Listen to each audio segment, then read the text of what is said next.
Radio Grand Lac. Vos émissions préférées, elles sont toutes sur Radio Grand Lac. Grandiose, l'émission pour grandir et oser cette vie qui vous ressemble, avec Sonia sur Radio Grand Lac. Bonsoir chers auditeurs, je suis ravie de te retrouver en ce lundi avec une nouvelle invitée qui est Sophie. Alors Sophie, bienvenue. Merci de m'avoir invitée. Ouais, je suis ravie parce qu'on va encore toucher à un sujet qui est ô combien précieux. Et ce sujet, je te laisse l'annoncer. Ce sont les troubles anxieux. Ouais, les troubles anxieux. Alors, toi-même qui fais un petit peu face là ce soir au stress, j'imagine que ça te permet d'utiliser tes astuces pour te mettre un peu dans ton cocon. On en parlera aussi. L'idée de cette émission grandiose, c'est aussi de vous donner, de vous transmettre à la fois des messages, mais à la fois des tips ou des astuces pour déjà intégrer ou de manière autonome pouvoir faire des choses qui vous mettent j'ai envie de dire en sécurité, puisque les angoisses, elles sont très liées au fait d'un manque de sécurité. Tout à fait. Est-ce que tu veux nous parler de toi un petit peu avant ? Oui, rapidement. Ouais, si tu veux bien te présenter. Donc je m'appelle Sophie Delval. Ça fait 20 ans maintenant que je suis hypnothérapeute et que je travaille en associant aussi le chamanisme. Ça fait. Est-ce que tu peux préciser ce que c'est que le chamanisme pour les gens qui trouveraient ça peut-être barbare ou un peu étrange? Alors le chamanisme, effectivement, ça peut faire un peu peur, mais en tout cas moi, l'approche que j'en ai, parce qu'après on peut voir différentes choses, mais pour moi c'est une manière en fait de travailler sur les états modifiés de conscience. Par contre, sans aucune drogue. Qu'on soit très clair. Alors là encore, peut-être clarifier, état modifié de conscience. État modifié de conscience, c'est-à-dire c'est quand on est entre veille et sommeil. D'accord. Voilà. C'est quand on va s'endormir. C'est à la limite. C'est-à-dire qu'on va pas jusqu'au sommeil, on est pile entre les deux. Et dans cet entre-deux-là, ça peut être merveilleux. J'avoue que c'est un état que j'aime bien, moi, quand je vais me coucher, ou quand je sens que je pars, entre guillemets, mais que je suis pas encore dans le sommeil, mais que on glisse tranquillement. C'est ça, on glisse. En fait, c'est une zone de ressources. C'est une zone quasiment d'auto-guérison, en fait, on pourrait dire.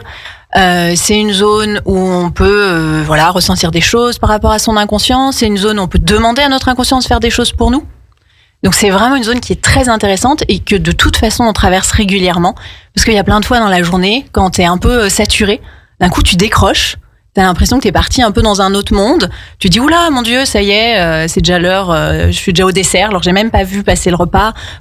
Tu vois, il y a toujours des moments comme ça. En voiture. Voilà, j'en parlais pas, mais clairement, en voiture, ça existe aussi. Alors, c'est pas dangereux, on s'affole pas. Parce qu'en fait, si un camion arrive, tu vas tout de suite reprendre immédiatement le contrôle, tu vas basculer en état de survigilance. Tu vas quitter ta zone entre veille et sommeil, donc il y aura aucun souci. Mais c'est vrai que naturellement, le cerveau, il fait ça. Moi, j'aime bien comparer, tu sais, quand tu fais trop chauffer un appareil, il se met en veille tout seul. Ouais. Et ben nous, c'est un peu ça. Quand à un moment, on a trop tiré sur nos fonctionnements, de toute façon, on va se mettre dans cette zone pour être un peu en ressources. Donc toi, tu agis sur cette zone-là. Moi, j'adore agir sur cette zone-là, donc c'est le propre de l'hypnose. Mais juste l'hypnose, pour moi, ça me suffisait pas. Donc j'ai associé le chamanisme, qui est quand même une technique ancestrale qui travaille sur les états modifiés de conscience, sur d'autres choses aussi, mais en tout cas sur les états modifiés de conscience, soit avec des instruments comme le tambour, par exemple, les bols tibétains, soit avec des respirations qui viennent agir. En fait, sur le tambour, typiquement 3 à 4 pulsations de tambour par seconde, ça va ralentir les ondes cérébrales. Et les ondes cérébrales, quand elles ralentissent, on est dans cet état entre veille et sommeil. Donc ça apaise. Ça apaise. Directement. Voilà, ça apaise énormément, alors qu'on pourrait dire un rythme de tambour rapide, je vois pas en quoi ça va m'apaiser. Mais en fait, ça va vraiment ralentir. Et les gens qui en font l'expérience avec moi, je peux leur faire même 5 minutes de méditation, mais avec un fond de tambour. Et ça va être aussi efficace qu'une méditation qui est plus longue. Parce qu'en fait, les ondes cérébrales ayant été ralenties, on est dans un autre état. Ça, c'est super intéressant pour les gens qui disent « je n'ai pas le temps ». C'est ça, c'est exactement ça. Moi, j'ai fait énormément de méditation, j'ai suivi différentes écoles, dont celles qui nous disent 20 minutes le matin, 20 minutes le soir.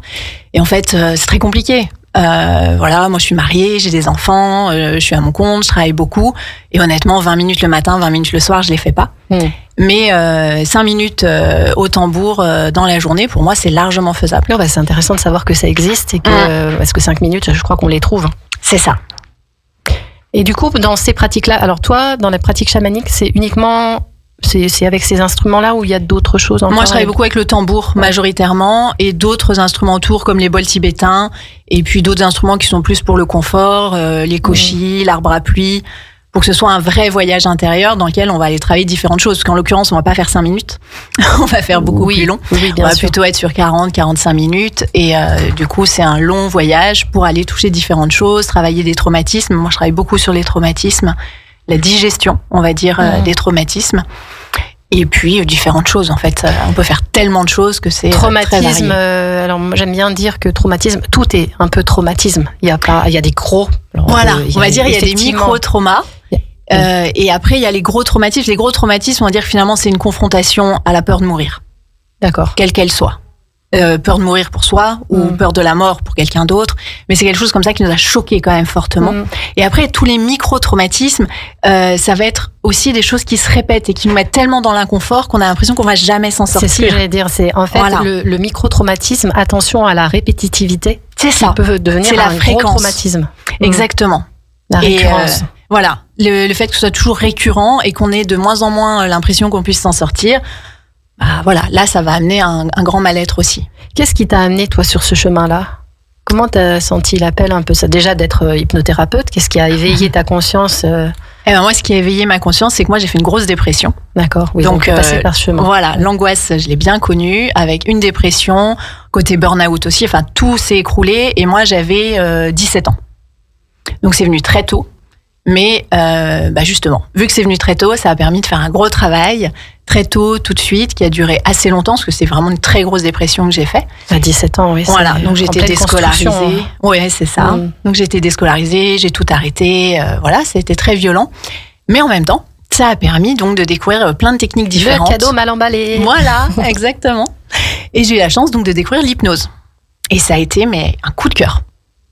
Vraiment, c'est-à-dire que c'est l'hypnose qui t'a toi-même sorti de cette dépression? C'est ça. Alors, il y a eu d'autres choses.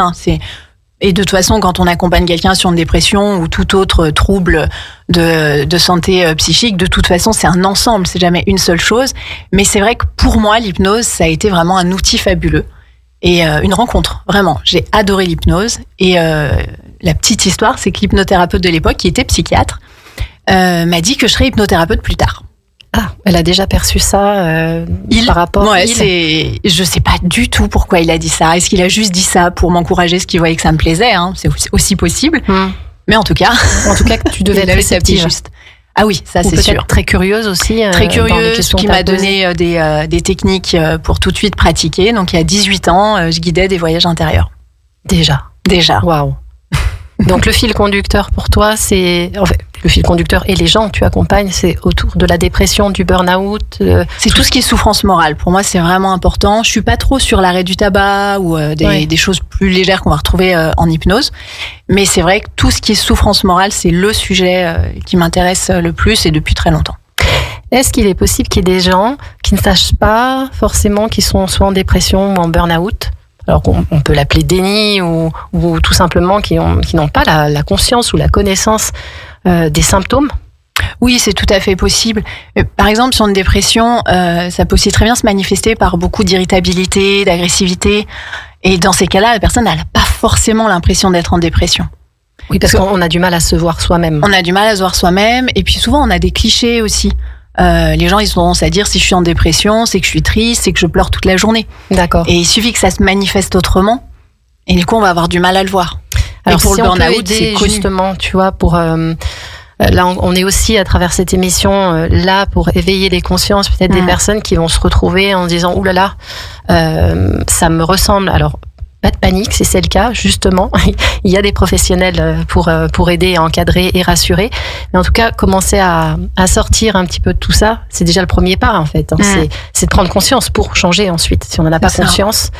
Et pareil, s'il y a des personnes qui, en nous écoutant, voient d'autres personnes, ou on pense à des personnes qui auraient ce type de comportement. Alors après, c'est plus délicat d'aller en parler, mais au moins peut-être d'appréhender, à toi de nous dire d'ailleurs, si des personnes reconnaissent dans leur entourage des personnes qui auraient ces symptômes-là, qu'est-ce qu'on peut leur recommander?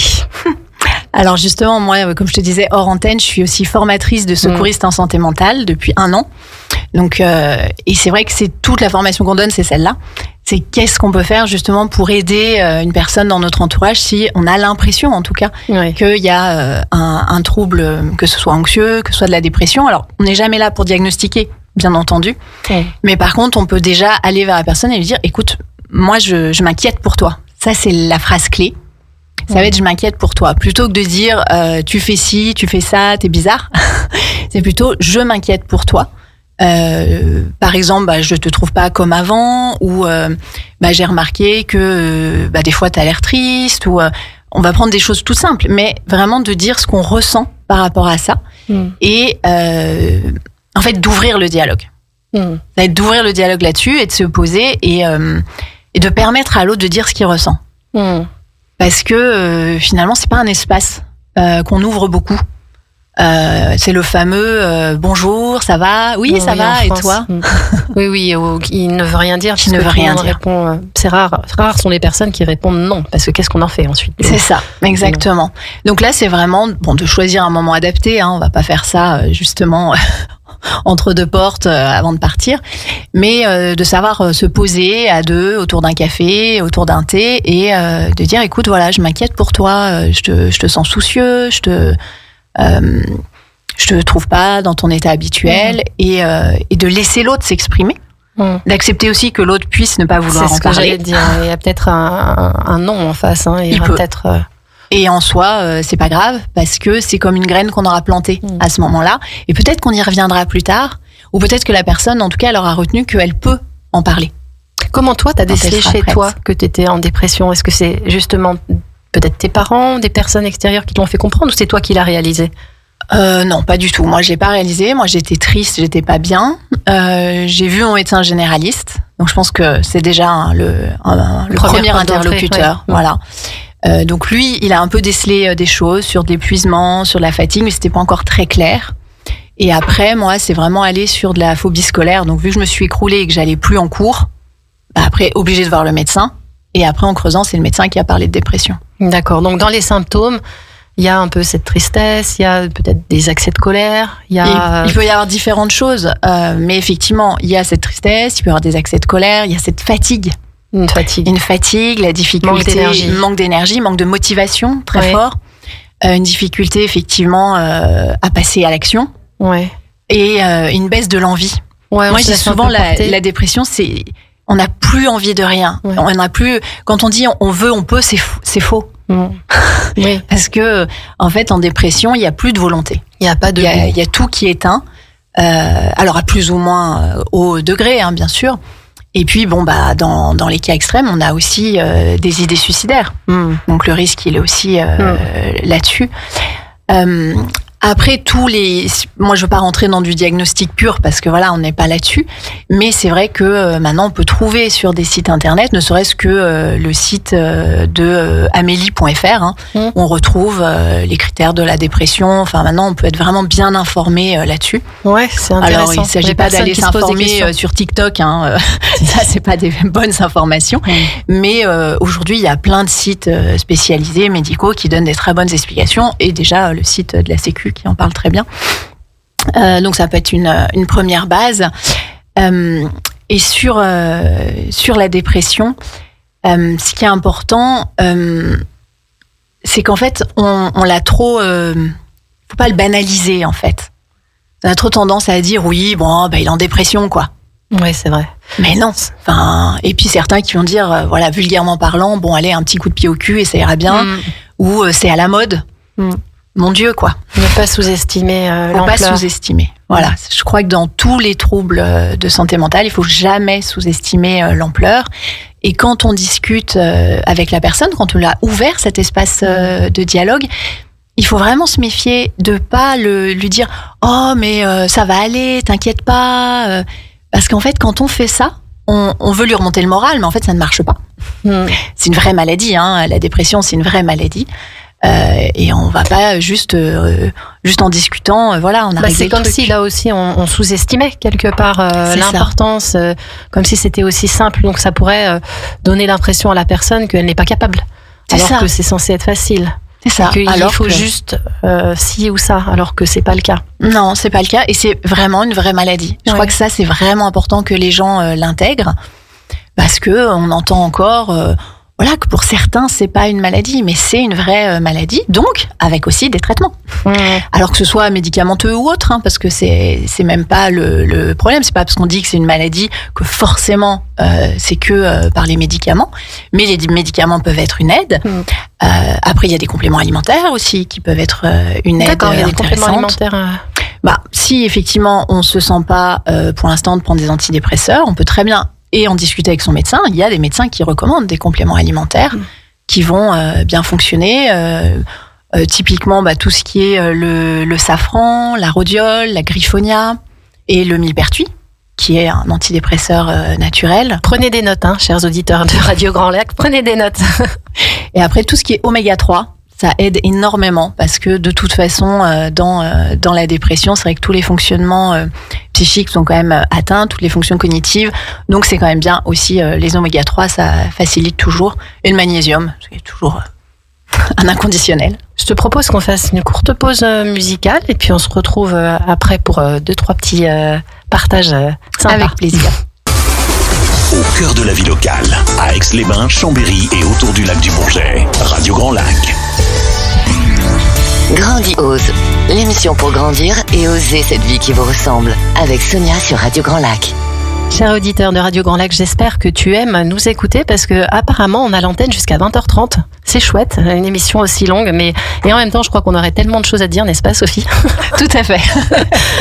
Non, ça va être jusqu'à 17h30, ça passe toujours extrêmement vite. Alors on parlait un petit peu pendant la pause pour revenir sur les crises d'angoisse, enfin l'anxiété, qui est pour nous quelque chose de complètement différent encore que le stress. Le stress, est-ce que le stress, on pourrait dire que c'est plutôt passager? Oui, c'est ponctuel, et c'est surtout lié à une action précise. Moi, le fait de venir aujourd'hui, ça m'a stressée. Et c'est normal. Oui. Mais ça m'a pas invalidée. Oui, ça n'a pas été envahissant au point de ne rien pouvoir faire. Est-ce que le stress pourrait être quand même envahissant au point de ne rien faire? Ou alors on est déjà dans l'angoisse? Alors, on pourrait dire que un stress qui est chronique, qui est trop permanent, ça nous met quand même dans des fonctionnements qui sont désagréables au quotidien, et petit à petit, ça peut faire aussi le lit d'une angoisse qui va s'installer. Voilà, donc on pourrait graduer un peu comme ça. Après, ce qui est sûr, c'est que quand on rentre dans l'angoisse au quotidien, dans l'anxiété, ça devient invivable. Et tout est motif à angoisse. Tout fait peur. Voilà, tout fait peur. Et en plus, c'est un peu une sorte de spirale, parce que plus on a peur, moins on fait de choses. On a tendance à vouloir éviter ce qui nous fait peur. Et en fait, plus on évite ce qui nous fait peur, pire c'est. Donc ça va faire grandir encore plus l'angoisse, et ça va nous restreindre encore plus, parce qu'on va éviter de plus en plus de choses, et l'angoisse, elle va se fixer sur les seules choses qui nous restent. Ouais, et c'est de là où ça grossit, et ça devient des phobies de tout alors. Voilà, ça devient assez invivable, et ça peut aussi entraîner un état dépressif. Donc en plus, ça s'auto-alimente au fur et à mesure. Et puis on a aussi le risque quand même de vouloir s'auto-médicamenter, on va dire, tout seul, mais pas de la bonne façon, avec de l'alcool, avec d'autres choses chez les jeunes aussi. Des compensations à court terme. Tout à fait. Et chez les jeunes, c'est un sujet particulier pour toi. C'est un vrai sujet. Et c'est vrai que, on a des jeunes comme ça qui vont avoir une consommation, soit de cannabis ou d'alcool, pour gérer leur angoisse. Mais on sait que cette consommation-là va au contraire augmenter l'angoisse au fil du temps.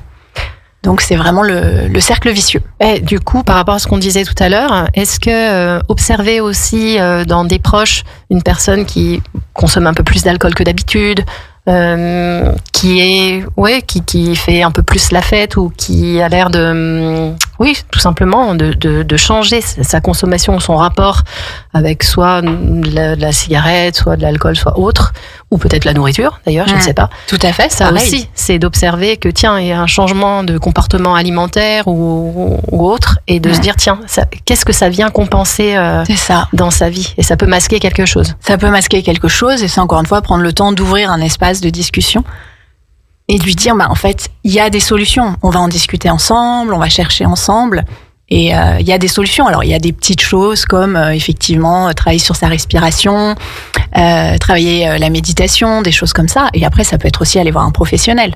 Tout le monde n'est pas réceptif à la respiration. Il y a des gens que ça angoisse encore plus. Tout à fait. Ouais. Il y a des gens chez qui ça marche, il y a des gens chez qui ça marche pas. Moi, j'ai tendance à dire, en fait, il y a tellement de techniques différentes qu'il y en a forcément une qui convient. Ouais. Alors ça, c'est aussi un joli message que j'aime bien. C'est que parfois, on peut entendre, oui, mais chez moi, ça va pas marcher. Pourquoi ça marche pas? C'est moi qui ai un problème. Non, vous n'avez pas de problème. C'est juste que vous n'avez pas trouvé la bonne technique pour vous. Et c'est ça. Voilà, on peut jamais dire que il y a une chose et ça fonctionne forcément pour tout le monde. On le sait, on est tous différents. Et donc, il est nécessaire dans ce cas-là d'expérimenter pour voir ce qui vous correspond. Et souvent, aidé par un professionnel, on gagne du temps. C'est ça, exactement. Et moi, c'est vrai que ma dépression, elle a dû durer quasiment 2 ans. Donc, c'est quand même très long. Surtout à cet âge-là. Ouais, surtout à cet âge-là. Et c'est vrai que y a plein de techniques qui n'ont pas marché. Ouais. Mais il y a aussi des techniques qui ont marché. Donc moi, je pars toujours du principe qu'il y a plein de techniques. Il n'y en a pas une qui est meilleure qu'une autre, mais il y en a qui vont plus résonner avec nous. Oui, c'est ça. Qui vont davantage nous convenir. Moi, je sais que quand j'ai découvert l'auto-hypnose, en plus de l'hypnose, j'ai trouvé que c'était un outil fabuleux. Parce que tu es autonome avec. Voilà. Et moi, l'auto-hypnose a plus fonctionné sur moi que la méditation traditionnelle, par exemple. D'accord. Intéressant. Donc, mais qu'est-ce qui t'a permis de tenir, tu vois, quand tu as des moments, tu es déjà en dépression et puis que tu vois qu'il y a des choses qui fonctionnent pas? Qu'est-ce que tu te disais pour continuer à expérimenter? Eh ben, je me disais pas grand-chose. C'est ma mère qui a pris le relais. Donc avoir un pilier, une ressource. Je pense que c'est là que on a tous besoin des autres. Oui, ça, j'en suis convaincue. Selon ce qu'on traverse.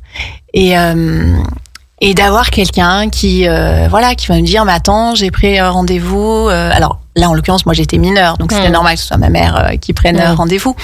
Mais moi, j'ai des amis aujourd'hui. Vu que c'est des amis, elles vont pas forcément venir dans mon cabinet. Mais je vais leur demander, alors, t'es allé voir ta thérapeute, ça s'est bien passé. Et puis si elle me dit, non, bof, ça a pas trop collé, je vais lui demander, pourquoi, qu'est-ce qui t'a pas plu?